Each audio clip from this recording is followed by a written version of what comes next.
Welcome to the 12th Annual Geneva Summit for Human Rights and Democracy, gathering dissidents, human rights activists, families of political prisoners, members of parliament from around the world to turn a spotlight on urgent human rights situations around the world that require the attention of the international community, of the United Nations, and of the Human Rights Council, which meets next Monday across the street from here.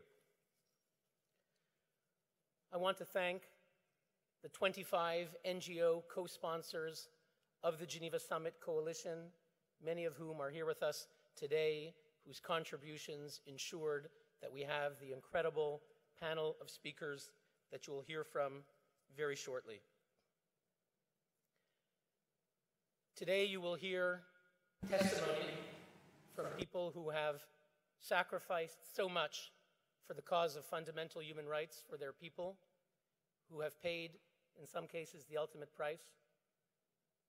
And these testimonies will be difficult.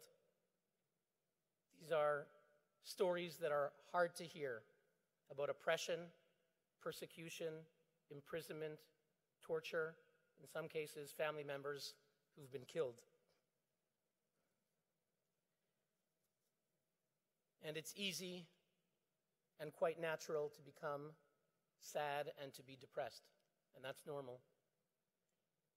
But there's something else that you can take away today, and that is when you witness and meet with individuals who have devoted everything, who have sacrificed their freedom for causes of human rights, for the liberty of their own people, for the basic human dignity of their own people, we will have an opportunity today to be inspired. And not just to feel inspiration, but to be inspired and motivated and take action to ensure that all of our governments do the most that we can to make a difference for people who are behind bars, people who are suffering discrimination, persecution, and oppression. Now, next week, foreign ministers, as I mentioned, will gather across the street from here to open the 2020 session of the United Nations Human Rights Council. And some say that the Human Rights Council has done nothing for victims and it's failing. And it's not true to say that the Council has done nothing. That's absolutely not true. The Human Rights Council has taken action on a number of situations. There's a resolution every year on Iran which appoints an investigator, special rapporteur. A resolution was just adopted last year to create a fact-finding mission finally on Venezuela, something that we here at the summit have been working on and lobbying for many years, and in a number of other situations. So we don't say that the Human Rights Council is doing nothing. That's not true. But what we do say is that we here at the United Nations and at the Human Rights Council can and must do more. We can and must do more for the victims and situations that you will hear about today.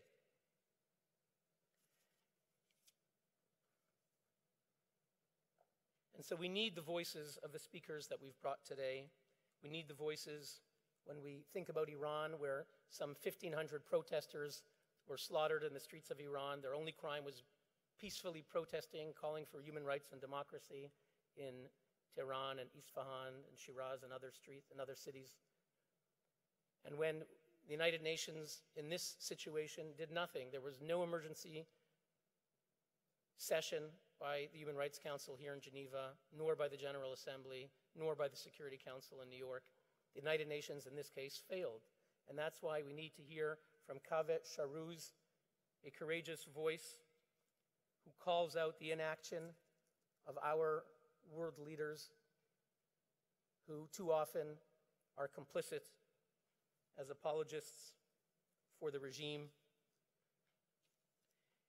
And when we see that last year here at the United Nations, the Commission on the Status of Women appointed Iran as a judge of women's rights violations, the United Nations is not doing enough. And that's why we need to hear from Shaparak Shajarizadeh, who only a few years ago escaped from Iran after being arrested numerous times for the crime of removing her headscarf. That is a crime in Iran. From the age of 7, every woman, every girl must cover her hair or is arrested, and thousands, hundreds of thousands are arrested by the government. She dared to remove her headscarf. She was arrested, jailed, beaten, and brutalized. And you'll hear her testimony. And she was named by the BBC one of the most influential and inspiring women around the world. And she's with us here today. She'll be receiving soon our 2020 Women's Rights Award. And Shaparak, we're honored that you're with us here today. And in China, where at least 1 million Muslim Uyghurs are locked up in prison camps so that their beards will be shaven off, so that the women will not be able to wear a headscarf if they choose to do so, and so that their religion will be destroyed and their ethnicity, the Uyghurs in the western province of Xinjiang, and their identity, religious, ethnic, cultural, erased in these so-called re-education camps.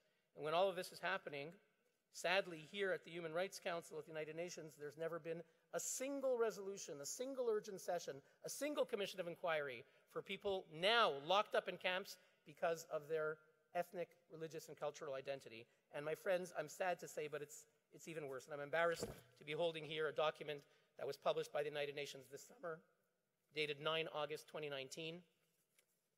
You can write it down. It's AHRC 41/G/17.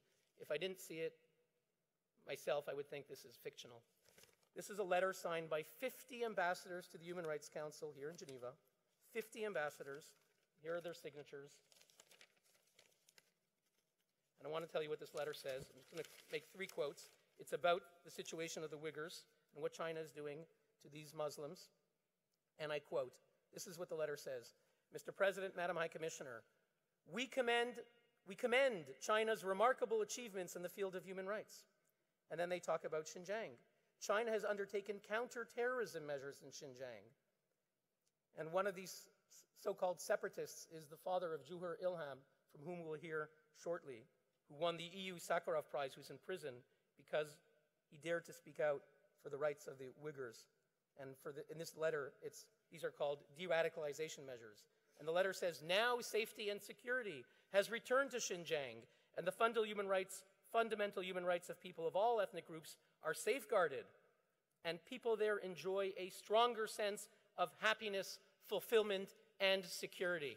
An official document published by the United Nations by 50 Human Rights Council ambassadors celebrating the locking up of 1 million Muslims, and it's signed, ironically, paradoxically, by Bangladesh, by countries who are the first to claim that they support the rights of Muslims and who will support every resolution saying that a cartoon criticizing or questioning a belief in Islam has to be prohibited.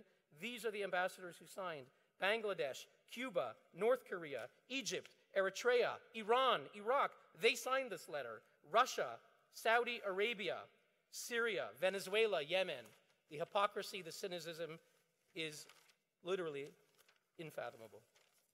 And that's why we need to hear from Juhur Ilham, who will speak about her father, Ilham Tohti, a political prisoner in China today.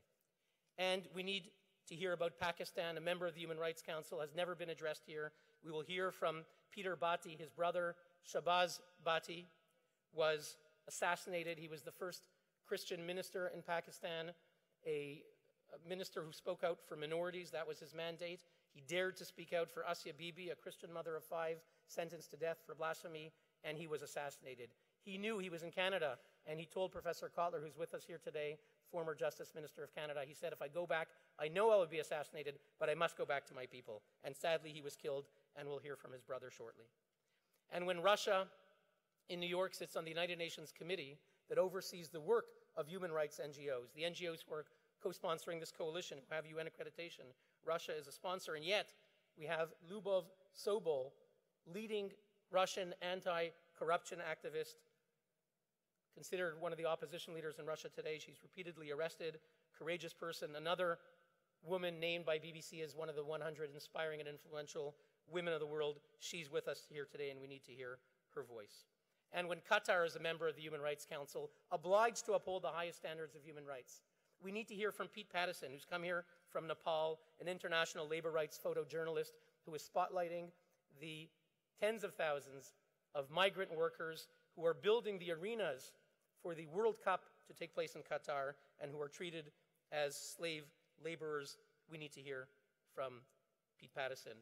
And when Cuba is elected repeatedly, every time there's an election, here to the Human Rights Council, and has immunity and impunity for its throwing of human rights lawyers into prison, we need to hear from Laritza Diversent, a Cuban human rights lawyer, executive director of CubaLex, who dared to provide legal aid and advice to the people of Cuba. They raided her office. They tried to shut her down. She's living in exile, but she will be speaking out. And when the Democratic Republic of Congo is elected to the Human Rights Council, as they are now, a place that is neither democratic nor a republic, we need to hear from Rebecca Kabuo, a heroic pro-democracy activist from the DRC, the youngest prisoner of conscience in that country, who's now free, celebrated around the world, and she's with us here today. And we need to hear from Malawi, where there's still child marriage, from Memory Banda, whose sister at a very young age was forced to be married, if you want to call that marriage, and she leads the Girl Empowerment Network of Malawi. And Vietnam, which has been elected in the past to the Human Rights Council, we need to hear from Dennis Chow, whose father, Van Cam Chow, was living in Australia, originally from Vietnam, but he left the freedom of Australia, went back to be with his people in Vietnam to support their struggle for human rights against dictatorship. He was arrested and thrown into prison. He's in prison now. We need to hear from his son. And we need to hear from Dr. Elham Manea, when Saudi Arabia also is repeatedly elected every single time to the Human Rights Council. We need to hear from this Middle East scholar who will be a voice for Raif Badawi, the famous the human rights blogger who was thrown into prison, a political prisoner, and other women's rights activists who've been tortured and are in prison today, and we'll hear from Elham Manea. And on Venezuela, a country where the UN will be investigating it, and yet, paradoxically, ironically, just elected the Maduro regime to the Human Rights Council, just took their seat last month, and will speak for the first time in the new council next week. We need to hear from Rosa Orozco, the mother of victim Geraldine Marino, who was killed by the regime. She directs the Justice Encounter and Forgiveness organization, and she will provide important testimony about what's happening. She's come here all the way from Venezuela. And UN Watch today will officially launch its campaign, chaired by Ambassador Diego Aria, one of the leading voices for Venezuelans.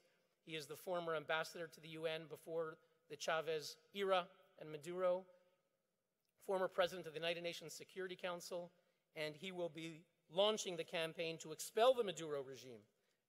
And he'll tell you and all of us about that. And finally, we'll hear from Biram Da Abeid, the leading anti-slavery activist in Mauritania, a country that has 100 to 500,000 slaves, according to CNN and The Guardian. And they were just elected to the Human Rights Council against our protests, against NGO protests. And he went to prison numerous times to speak out for the rights of slaves in Mauritania, and we'll hear his testimony as he receives later today the Courage Award. And we'll hear from someone who was a lawyer, who is a lawyer for many of these political prisoners, Professor Irwin Cotler, former Justice Minister, Attorney General of Canada, chair of the Raoul Wallenberg Center for Human Rights, one of the inspiring forces behind the Geneva Summit from the beginning. And we have members of Parliament from around the world who are supporting us here as well, and will be moderating the sessions, joined by journalists from CNN and others. It's an incredible program. This is really an occasion, ladies and gentlemen, for us to listen, to learn, to be inspired, and most importantly, take action. Let us commit to take action to make this world, to make the United Nations a better place. Thank you very much.